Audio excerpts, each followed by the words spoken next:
recording. Everyone quiet. Okay, cell phone's off. And this is who you're... Okay, okay, Al.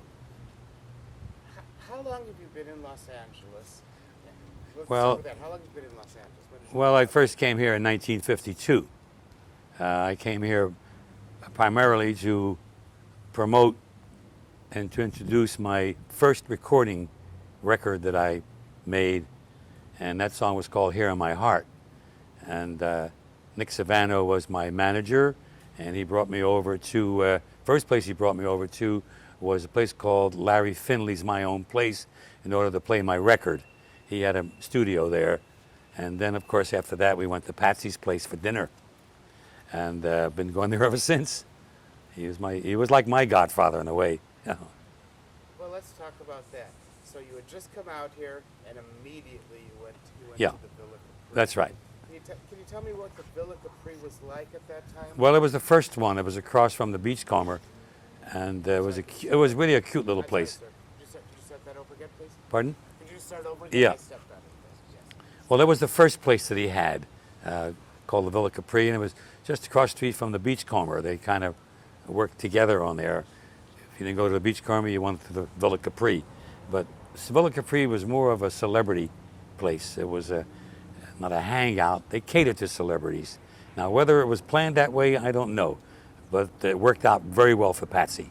And when I went there in '52, I remember seeing in one booth across the restaurant was Joe DiMaggio. I'm sorry. Hold on one second.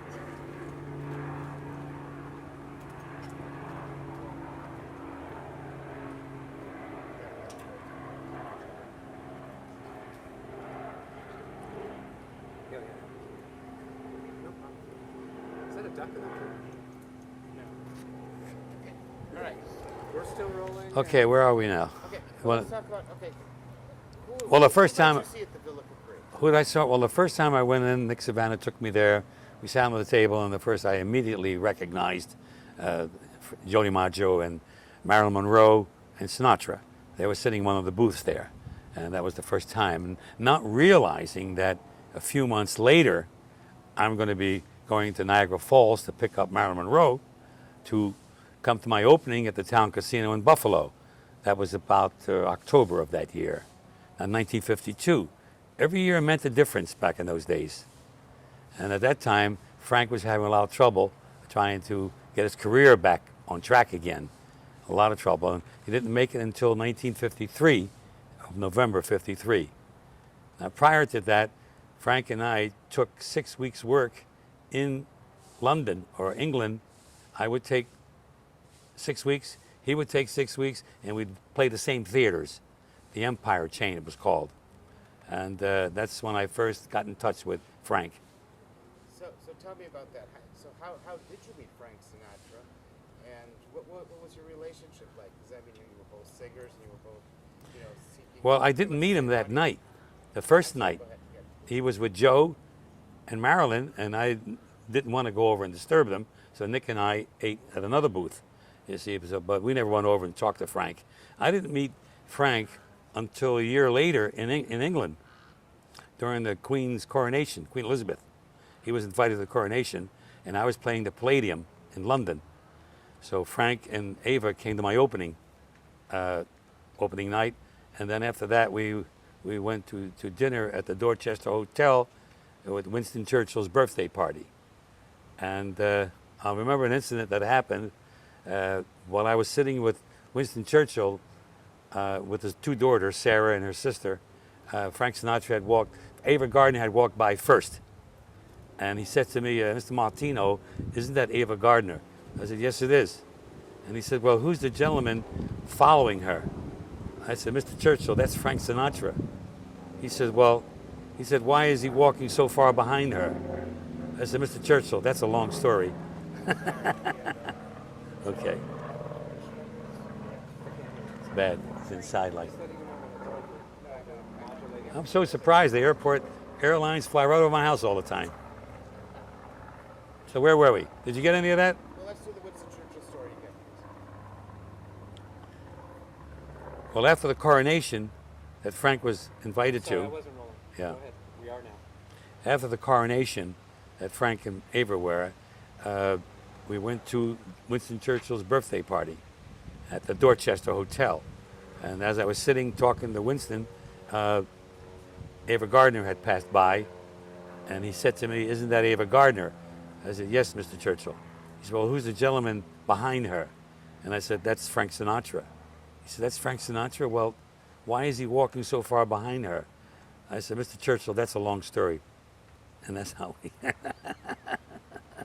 Well, that's a true story, that, yeah, really. So, in Los Angeles, you started going to the Villa Capri. Would you have gone there? Would that have been a restaurant you would have gone to more than once at that time? More than once, many, many times. That was the first stop we would go to. I'm not in. When we came to California, that was the first stop we got to. Dad, say when I first got to the restaurant. Yeah. Hey there. Say the Villa. When you first got there. How many times were you there? I still don't understand you. What's that again now? Just kind of repeat. What can you say? When I first got to Los Angeles, I would go to the Villa Capri Yeah. many times. Yeah, when I first came to Los Angeles or Hollywood, the first stop would be Patsy D'Amore's place. That's where we all gathered, talked about things that we had meetings there. As a matter of fact, I think that that's also a meeting for the Sons of Italy. They have many meetings over there. But I remember an incident with Patsy. This back in 1959, after I came back from England. I wasn't doing too well.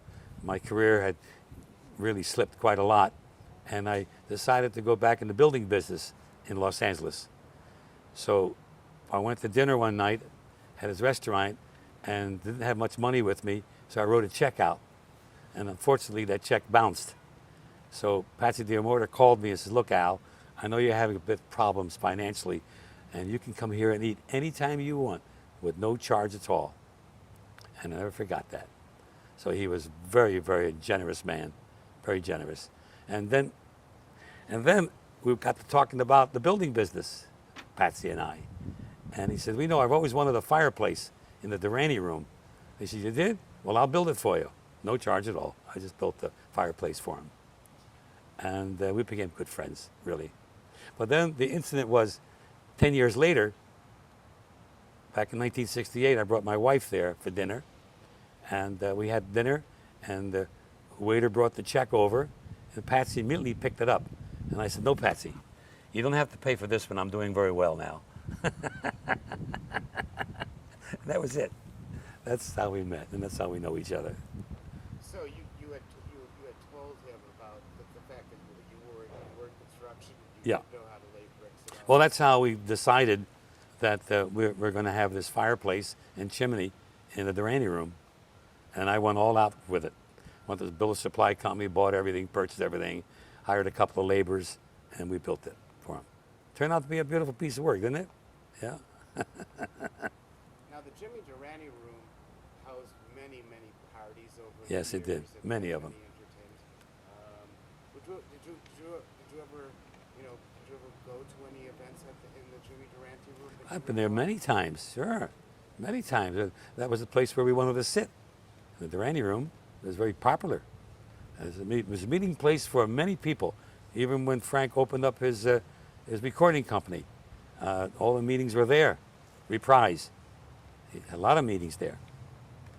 Yeah, they said often that because it was very close to Capitol Records. Just So a few blocks away. And they would walk over it. Even when Frank left Capitol, and with Warner and Martino, he would still record it at Capitol. Yes, because it was actually the best studio in town. But when Frank left Reprise, I went back to Capitol Records and took his place.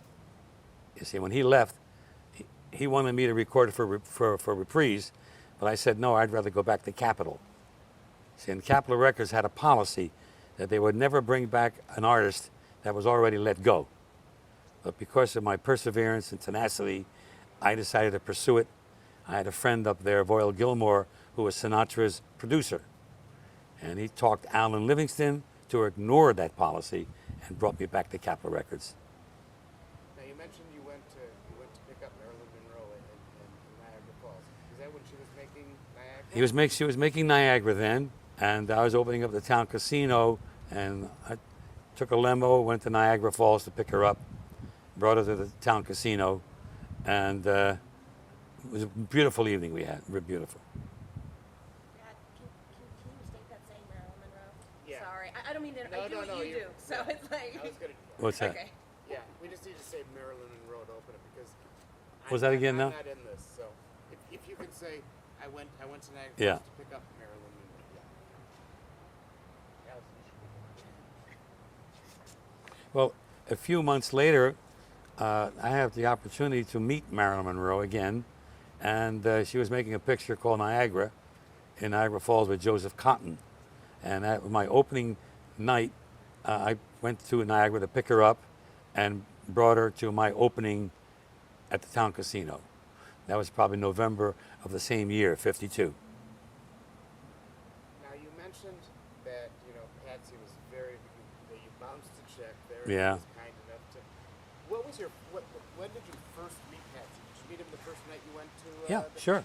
Yeah, Nick introduced me to him, of course. I'm sorry. Yeah, that's why I got to know him. Tell me how you first met Patsy D'Amore. I mentioned Patsy's name. Well, I first met Patsy D'Amore with an introduction from Nick Savano, who was my manager.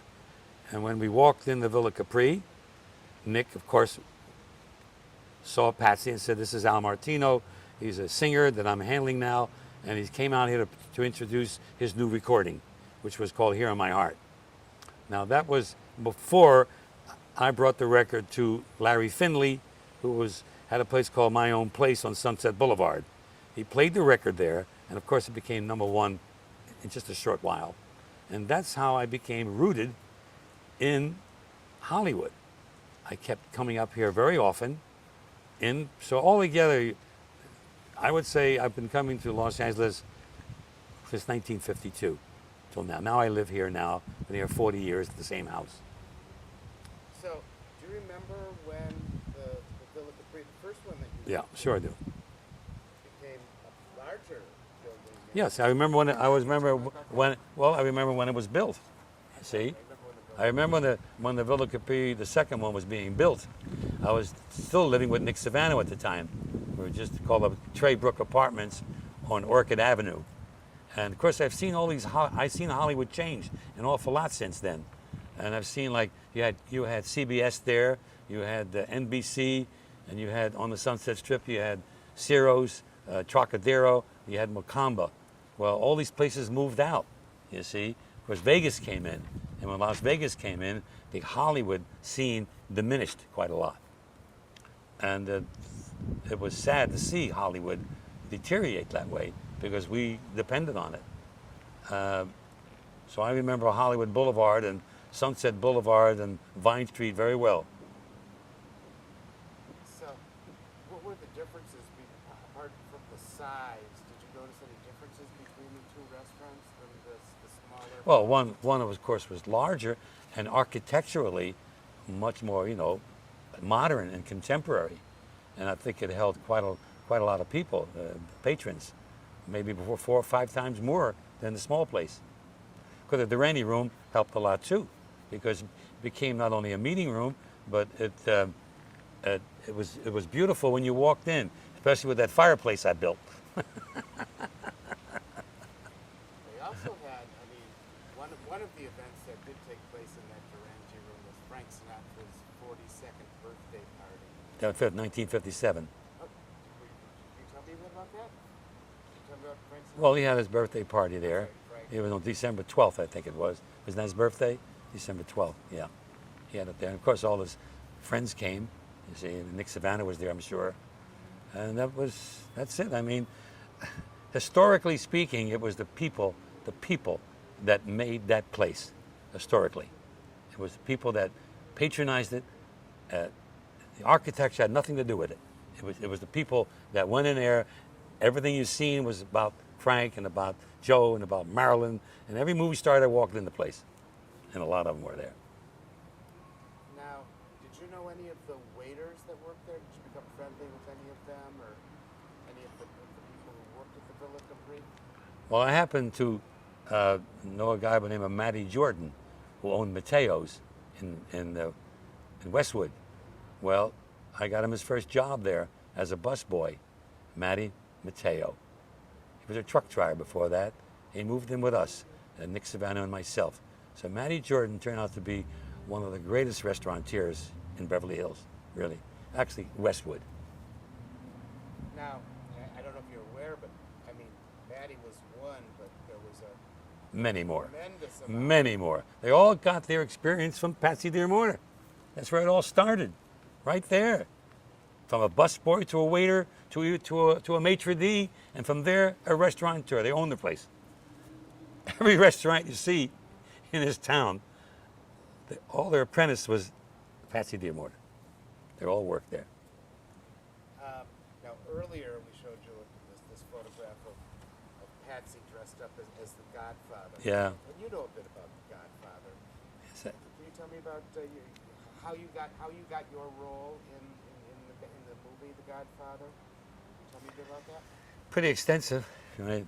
But I think I can get it down to a brief amount of time. Phyllis McGuire was the one that introduced me to the book. She called me on the telephone in Las Vegas and said, I just read a book and there's a character in there called Johnny Fontaine that I think you would be perfect for. So I went out and bought the book and read it, and there was this Johnny Fontaine character. I called her back. I says, I read the book, Phyllis, but who's making this movie?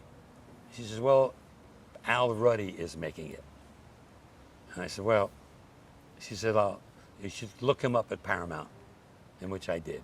I looked him up, and he broke 3 appointments with me. And finally, I'm playing the Desert Inn in Las Vegas, and he called him. He made another appointment, and this one he kept. I walked in, introduced myself, and I said, I think I'm your Johnny Fontaine. He says, you are. Sit down. It was done in seconds. I was cast in the movie 30 minutes later. That's how I got in The Godfather. Before Coppola was hired. 1 year before that. 1 year before Francis was the director, I was already cast in that movie. Wow. So I mean, Oh, by the way, I think I was the first one cast. First one. Because I had the only script, you see. There's only one script available, and Al Ruddy gave it to me to look it over. can you tell me a bit about that experience? I mean, it's obviously a very, very famous film, and you played a very important role in it. And I'm just curious how I mean, many people say it's modeled after Frank Sinatra, the Johnny Fontaine character, and Yeah. parts of that. How did you feel about that role? How did you feel? Well, the first thing I knew that I knew I could play it. That was the first thing that after I read the script, I thought it was a shoo-in for me to do it. But unfortunately, Frank was on the warpath then. He didn't want anybody to. He not only didn't want me to make the movie, but he didn't